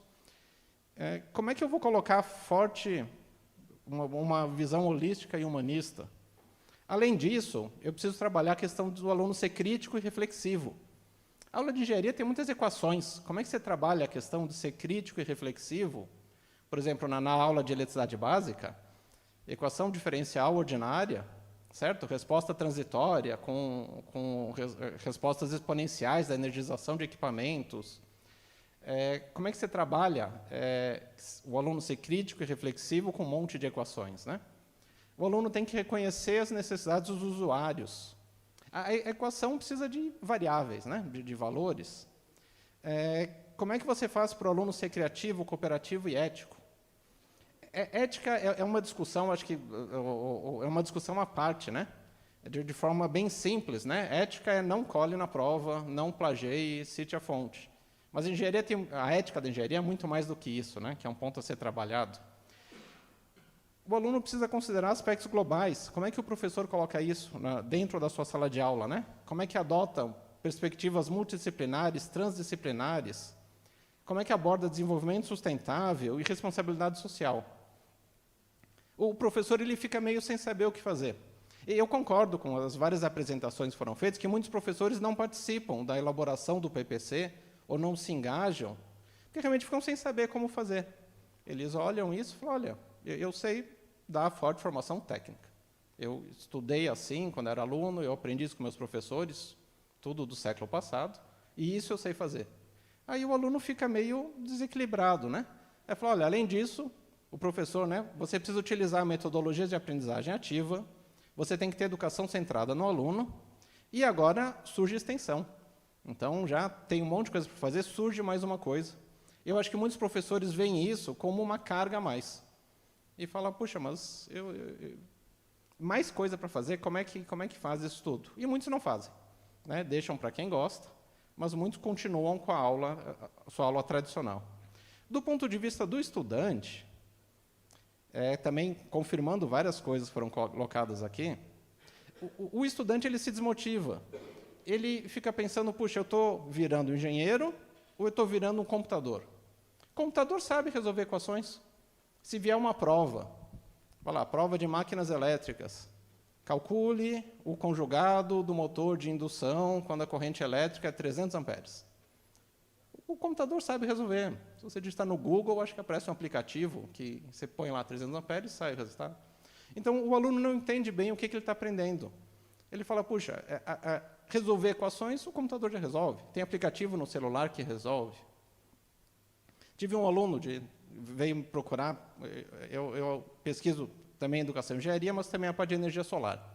Aí o aluno falou, professor, posso fazer um TCC de energia solar? Eu falei, pode. No dia seguinte, o aluno veio com o TCC pronto. Ele imprimiu uma simulação do software. Olha, aqui rodei a simulação, está aqui o meu projeto de engenharia. Eu falei, olha, não precisa de engenheiro para fazer isso. Engenheiro é muito mais do que isso.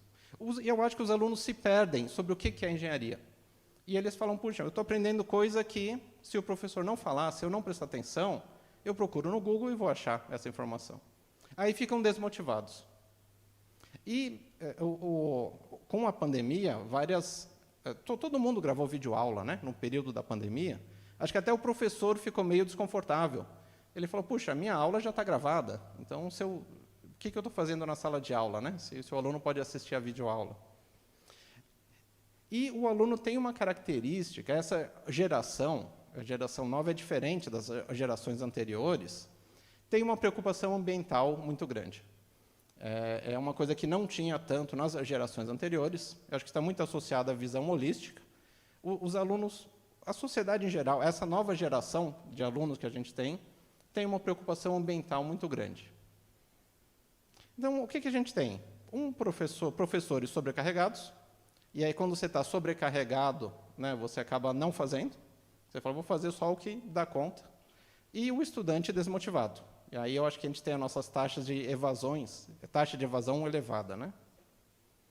Veja, o que eu percebi, aqui é a minha percepção. O estudante escolhe cursar engenharia porque ele quer mudar o mundo. Eu pergunto sempre na primeira aula, né? Por que você escolheu engenharia? A resposta padrão é ficar todo mundo mudo, né? O aluno está desacostumado a conversar com o professor. Ele está acostumado a só ouvir. Aí você pergunta algo, todo mundo mudo. Vejam, a impressão que eu tenho, o aluno não vê o professor como uma pessoa que está lá para te ajudar a você aprender. Ele vê como um avaliador. É um avaliador e eles quase não fazem perguntas também. Falam, não, se você fizer uma pergunta, eles vão achar que eu não entendi direito, tal. A gente tem que mudar esse papel, né, para ver o professor como alguém que está ajudando e não só avaliando. Se o aluno gostasse de matemática, ia cursar matemática. Se ele gostasse de física, ia cursar física. Escolhe engenharia porque ele quer mudar o mundo, ele quer coisa prática. É uma característica, né, dos nossos alunos. Acho que tem mais de 100 cursos mais difíceis de engenharia. Ninguém acorda no final do ensino médio e fala, hoje decidi engenharia. É vocação, assim, você quer mudar o mundo, você quer fazer diferença, você tem essa preocupação ambiental, falou, poxa, quero inventar uma máquina que vai melhorar o mundo, vai proteger o meio ambiente, vai ajudar a vida das pessoas. Eu acho que essa é a expectativa que eles têm no curso.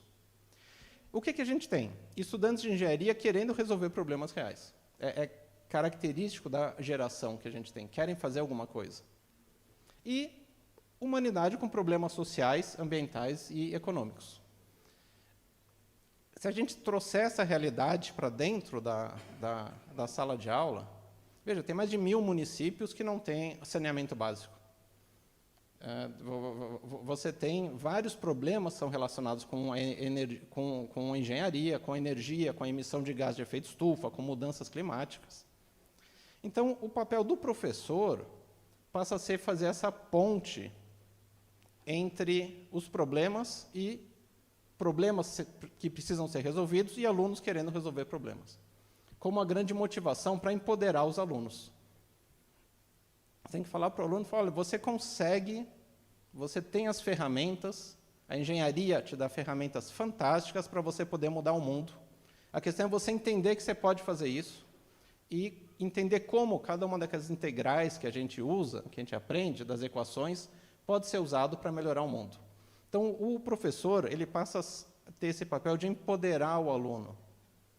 Não é mais só o conteúdo técnico. A videoaula do professor já está gravada. E eu gravei videoaulas também na pandemia, assistindo hoje, muito tosco, muito amador, né? Eu acho que tem milhares de aulas de eletricidade básica, de videoaulas, mais profissionais, mais bem gravadas, com pessoas mais eloquentes. Quer dizer, o conteúdo está lá. Mas só assistir videoaula não forma um engenheiro. Se eu ler um livro de engenharia, eu não me torno um engenheiro. Então, na sala de aula, o professor tem que reforçar esse conteúdo, essa parte técnica, e discutir e trabalhar as competências e as características de engenharia com os estudantes. Onde eu utilizo, como eu utilizo, por que eu utilizo essas equações, e aplicar elas junto com os estudantes. Veja, a disciplina que eu vou dar o exemplo aqui é uma disciplina puramente teórica. Então, mas a gente consegue colocar tudo isso dentro de uma disciplina teórica. Quais são os materiais dessas pontes? Educação centrada no aluno, não mais no professor. O professor agora ele é o caminho, né, para isso, ele vai empoderar o aluno. E a utilização de metodologias de aprendizagem ativa, para motivar o aluno a falar, aqui tem um problema, essas são as ferramentas, vai e resolva, e eu vou te ajudar com todas as dúvidas que você tiver no meio do caminho.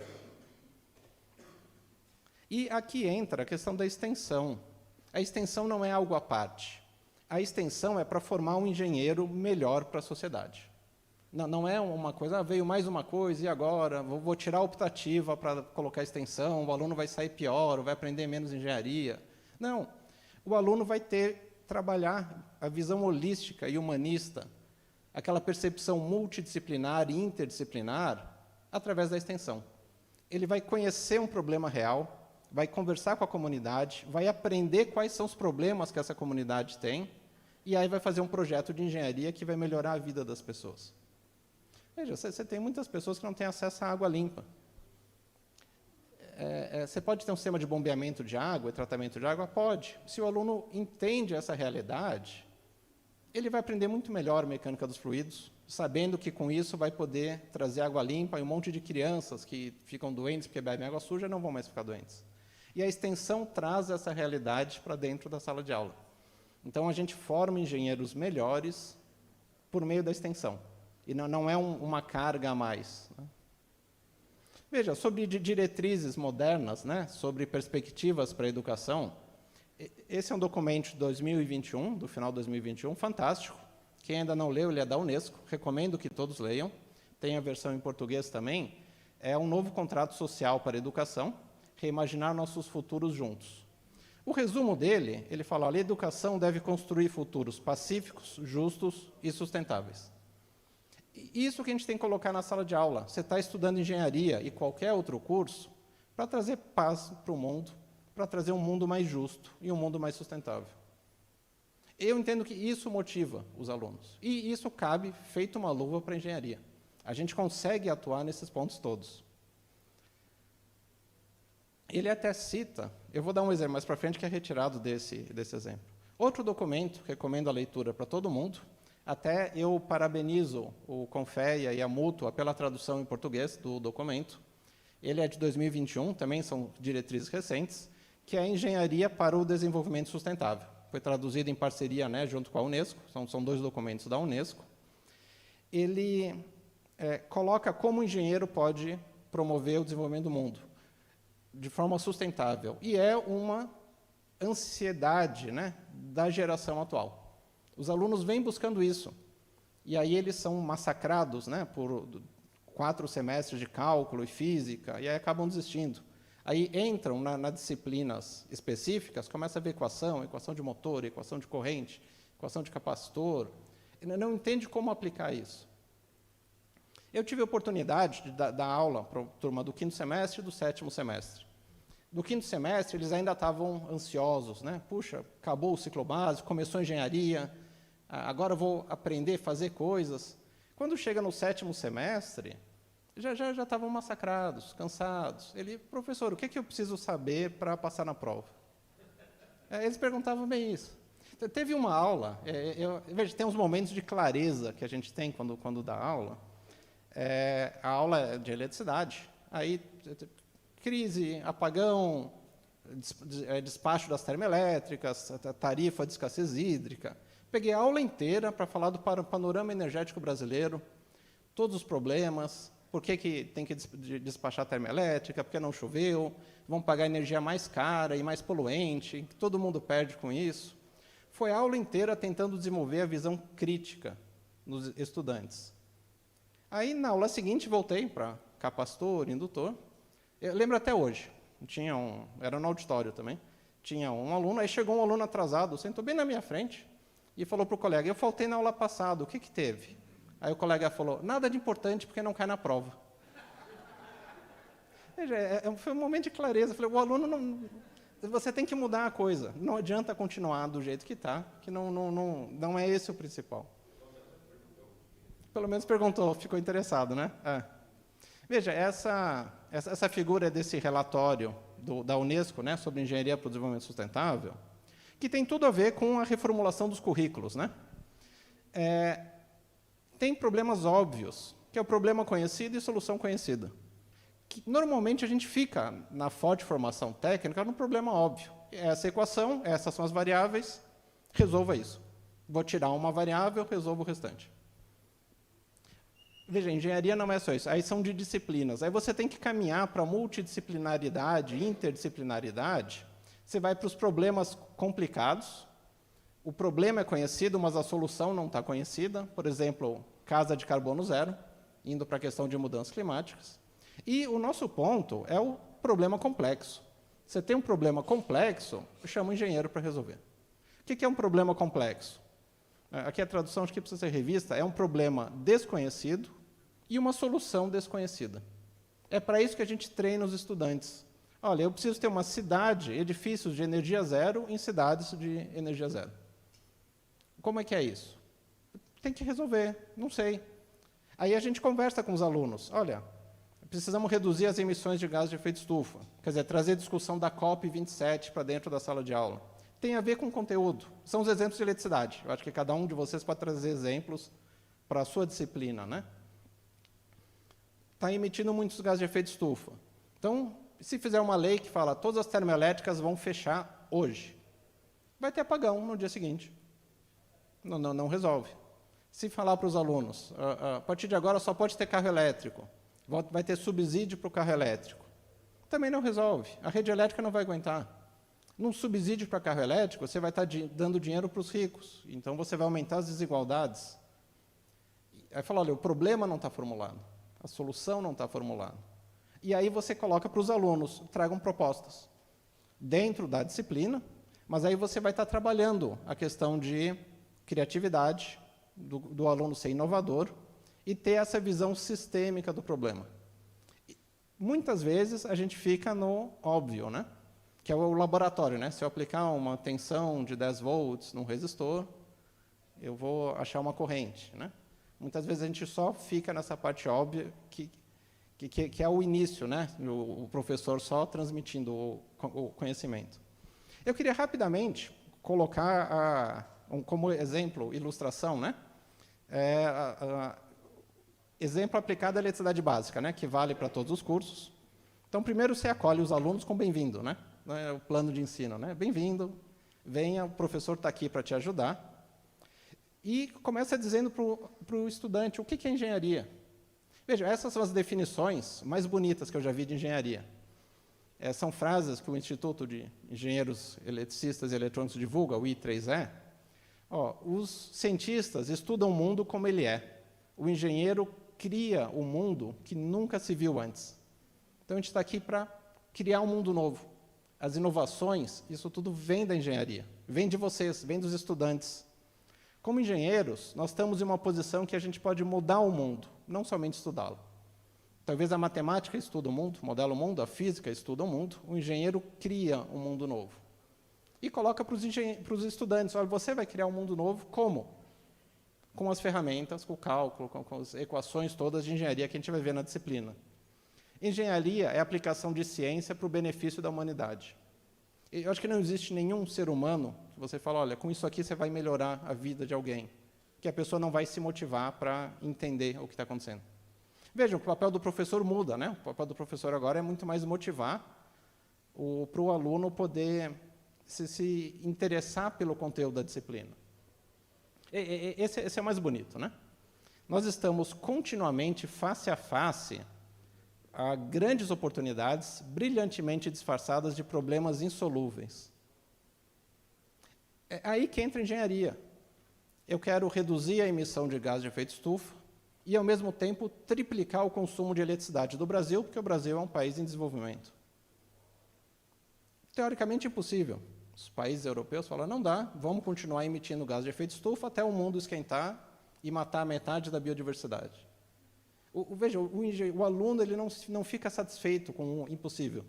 Eles falam, então traga uma solução nova. E aí a gente trabalha criatividade e inovação nos estudantes.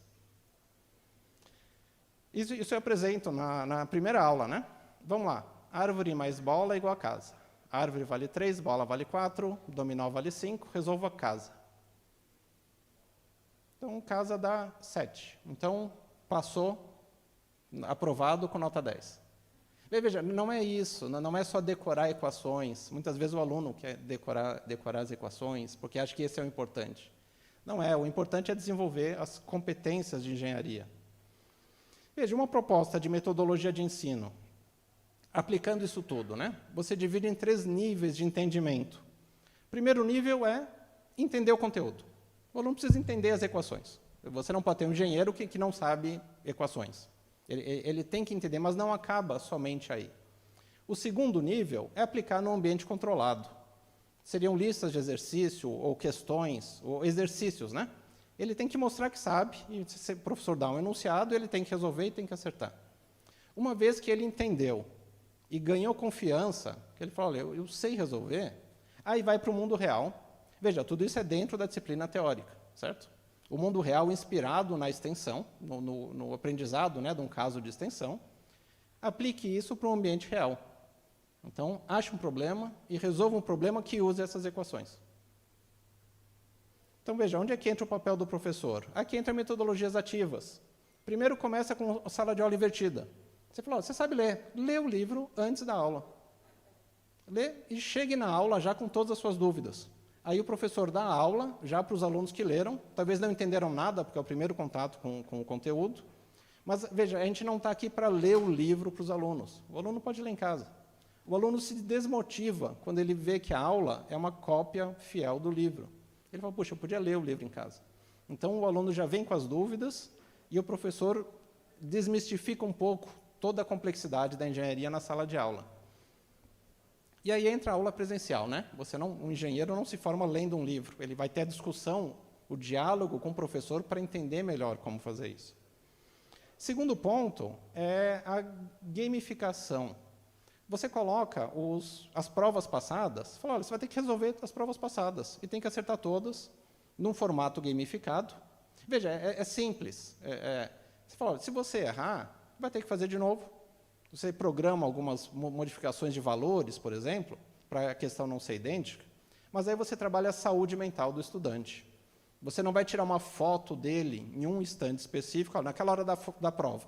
Se você estiver nervoso, se você brigou com alguém. Uma vez eu tive um estudante, ele chegou 40 minutos atrasado, todo descabelado, com a mão cheia de graxa.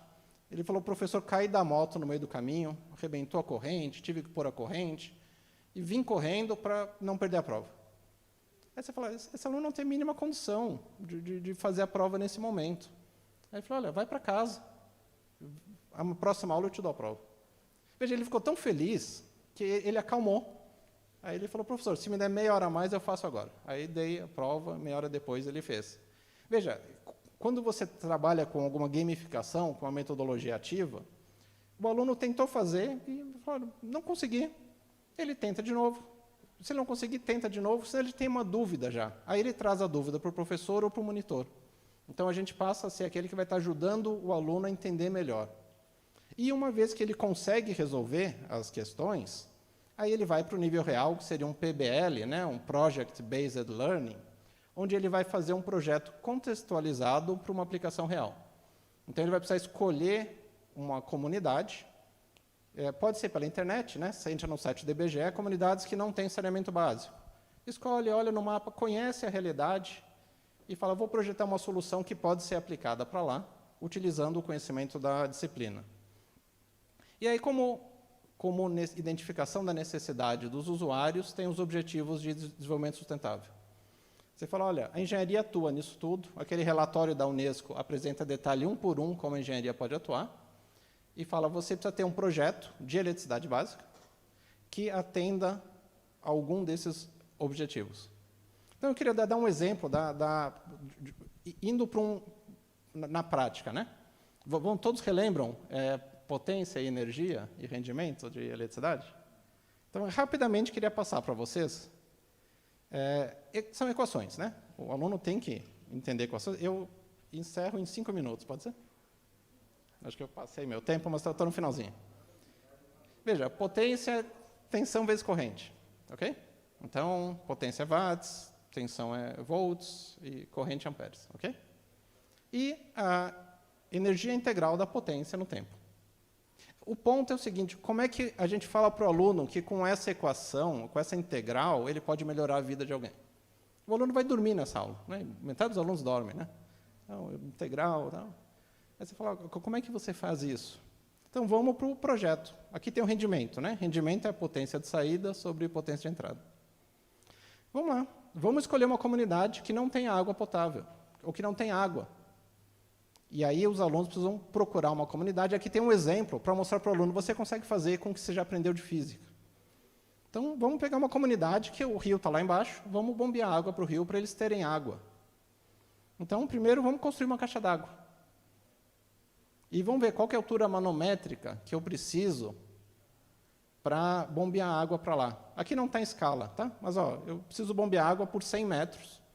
Se o rio estivesse no nível da comunidade, eu não precisava bombear. Né? Se eles não têm água, é porque a água está lá embaixo. Então, por exemplo, tem esses 100 metros. Então, equação básica de energia potencial, né? Energia MGH. Aí você chama os alunos e fala, olha, vamos escolher uma comunidade, quantos habitantes tem? 10 mil habitantes? O aluno busca essa informação, ele se motiva. E quanta água uma pessoa precisa? Esse é o mais interessante, né? Quanta água uma pessoa precisa por dia?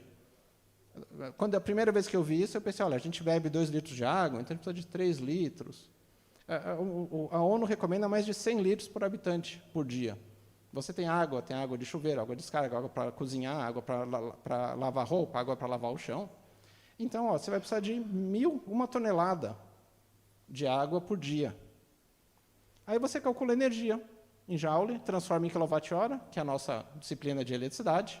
Então, ele tem a energia em quilowatt-hora por dia. Aí você compara, fala, qual a sua conta de luz? Minha conta de luz é de 200 kWh. Fala, olha, em um dia ele vai gastar mais do que você gasta em um mês todo. Aplica o rendimento. A bomba vai ter um rendimento de 80%. Então, você vai ter uma energia maior. E aí entra identificar a necessidade do usuário. Lembra, a gente está em potência e energia. Se funcionar 24 horas por dia, eu preciso de um motor de 14 kW. Mas vai funcionar 24 horas por dia? Quem vai dar manutenção? Vai fazer barulho à noite? A comunidade vai gostar de ter que acordar de madrugada porque a bomba estragou, de ouvir barulho? Por que não funciona 8 horas por dia? Só que aí a sua potência aumenta, 42 kW. Aí o aluno começa a entender os compromissos de engenharia. E fala, por que eu não energizo com painel solar? Acho que é a melhor opção. Só que aí eu vou ter 4 horas de sol pleno por dia. Então, vou ter um sistema de 85 kW. E aí o aluno começa a entender a avaliação crítica. Olha, eu posso ter um de 14 kW, é mais barato, mas o que atende melhor é o de 85 kW. Alimentado por energia solar e fornece água para 10 mil habitantes por dia. E o aluno se empodera, ele fala, puxa, em uma aula eu consegui fazer isso. Aí você fala para o aluno, agora você projete, escolha um projeto que tenha todo o restante, lembram de impedâncias, correção de fator de potência, que utilize isso tudo, por exemplo. Esse foi um exemplo aplicado à eletricidade, mas eu acho que essa ideia dá para ser aplicada para todas as disciplinas de engenharia. Muito obrigado.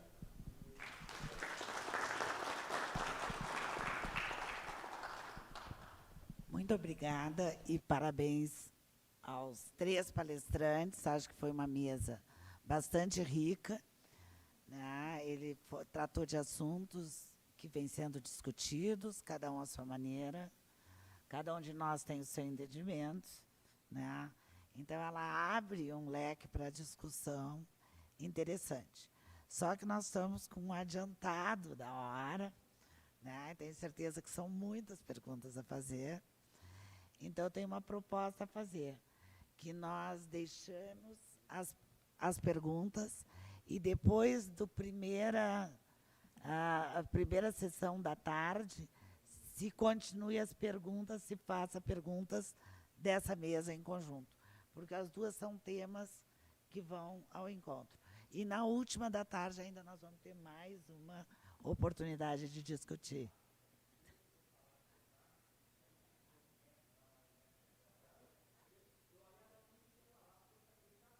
Ah, mas o Mário vai querer falar a parte tua e a dele.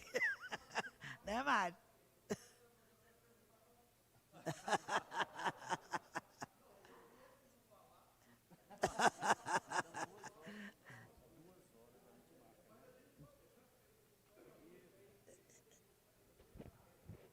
Tá. Vandeli.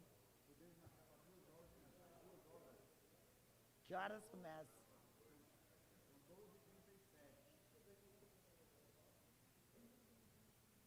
Marcar para 1h30 para começar as 2. Quanto tempo nós precisamos para almoçar?